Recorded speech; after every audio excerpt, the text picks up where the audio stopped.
Na-real talk na naman si Kevin Durant sa sinabi ni Jeff Teague mga idol patungkol sa kanyang kakayahan na mapagaling ang kanyang mga teammate kung siya'y sasama sa isang mahinang team. Ayon pa mismo kay Jeff Teague sa isang podcast, magaling lang daw itong si Kevin Durant kung siya'y lumilipat sa isang malakas na team. So far, wala daw siyang kakayahang pagalingin in terms of playing ang kanyang mga teammates kung siya'y sasama man raw sa isang mahinang team o sa isang team na nagre-rebuild pa. May punto naman sa Jeff Teague sapagkat sa buong career nitong si Kevin Durant ay palipat-lipat siya, o kung hindi man siya lumilipat sa isang malakas na team ay gumagawa naman siya ng super team.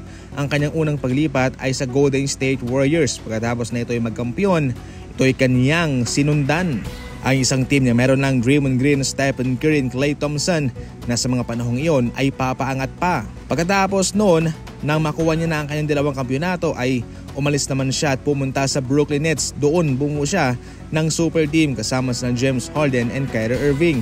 Ngunit hindi siya nagtagumpay.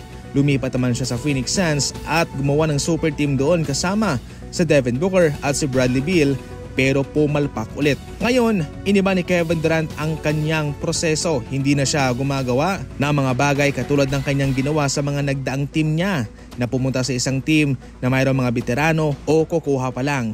Ngayon, Rockets, mga batang players ito na malakas. Kaya sa puntong ito ay makabuluhan po ang sinabi ni Jeff Teague na sa kanyang palagay ay hindi raw talaga maipapataas ni Kevin Durant ang kanyang mga teammate kung sakaling siya ay pumunta man sa isang mahinang team.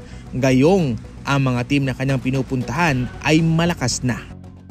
Samantala, namangha naman itong si Dennis Schroeder sa mindset ni Nikola Jokic patungkol sa basketball.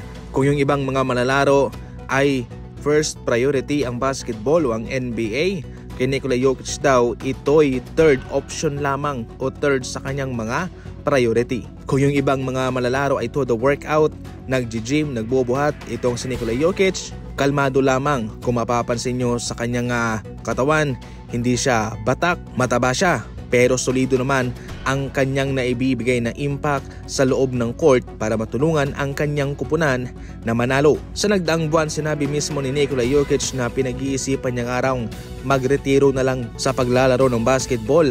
At ito ho'y sinabi niya kay DeMarcus Cousins. Natawa pa nga itong si Cousins dahil parang tinatalikuran daw ni Nikola Jokic ang nasa $300 million na extension niya sa Denver Nuggets. Sinabi rin po ni Nikola Jokic na sana ay hindi siya sikat sapagkat ayaw niya na siya'y nadedestorbo kung siya'y namamasyal o pumapasok sa mga club o kung sa anuman, sa mall o kung siya'y nagbabakasyon. Palagi nga raw mayroong nakakapansin sa kanya at kinukunan siya ng picture, mga video na para sa kanya ay ayaw niya. Para mismo kay Nikola Jokic, first priority para sa kanya ang kanyang pamilya at yung kanyang mga kabayo. Ayaw niya ng magarbong pamumuhay, yun lang po ang kanyang kasiyahan.